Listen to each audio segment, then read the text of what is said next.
Il ballo del vulcano. Matusalemme sta per dirci una cosa importante. Ascoltate. Lo sapevate che due serpenti strani hanno fatto nascere i vulcani? Tutto comincia in una serata nella valle dei Dino Cuccioli. Sentiamo che cosa dice il maestro Giovanni. Abbiamo trascorso una bella giornata assieme ai nostri amici, ora però dobbiamo tornare. In quel momento arriva la maestra dei Dino Cuccioli. Lo so che è tardi, ma siccome c'è la luna piena, tra poco inizia il nostro fuoco di bivacco. Perché non vi fermate? I minicuccioli sono entusiasti di rimanere. Sì, che bello, dice Cilindro. Ma è pericoloso, Cilindro, le risponde Diva. Mi dispiace, dobbiamo andare. Peccato, ribatté il paurosissimo Cilindro. Non è pericoloso, dai, fermatevi, sottolinea la maestra, e il maestro Giovanni si fa convincere. E va bene, ma poi di corsa tutti a letto. Ora la luna è alta nel cielo e la maestra comincia a parlare. Questa sera vi racconterò una curiosa leggenda di come sono nati i vulcani. Cilindro impaziente non riesce a stare zitto. Ma come sono nati i vulcani?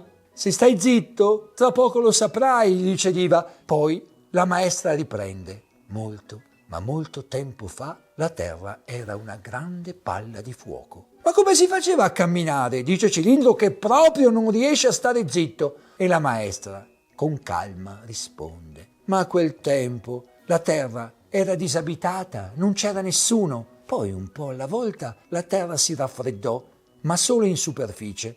Un po' come una torta di carote che fuori è fredda, ma dentro è calda calda. Ma io la mangio anche se è calda calda, esclama Cilindro. E Gelsomina gli risponde, ma così ti fai male al pancino. E Cilindro, che proprio non riesce a stare zitto, replica, le torte di carote non fanno mai male al pancino.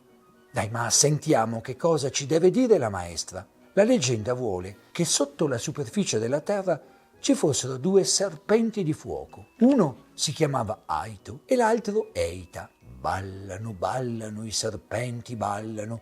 Come una palla i serpenti girano, girando come una palla i serpenti ballano. Anche i serpenti di fuoco qualche volta litigano. Aito diceva di essere molto più bravo a ballare ed Eita rispondeva che il più bravo era lui.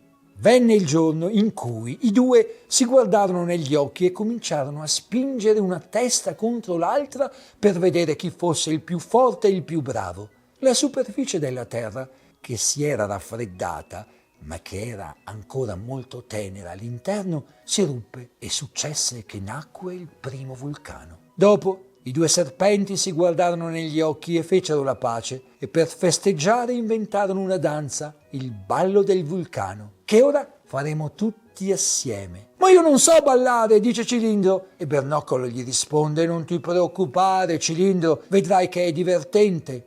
A turno dovremmo entrare nel cerchio e ballare come più ci piace. Smilla, comincia tu. Finito di ballare, Smilla dice, entri nel cerchio un cagnolino. Portatile entra nel cerchio e comincia a ballare a suo modo. Portatile poi chiama Spacca a ballare. Spacca invita Cilindro a entrare nel cerchio. Chi inviterà Cilindro? E Cilindro dice, entri nel cerchio il maestro Giovanni, faccia la danza che gli piace di più. Il maestro Giovanni invita la maestra e ballano insieme.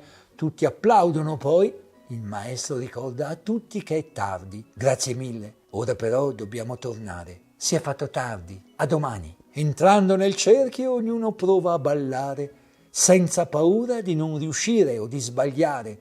Arrivederci, piccoli amici, tornate presto e siate felici.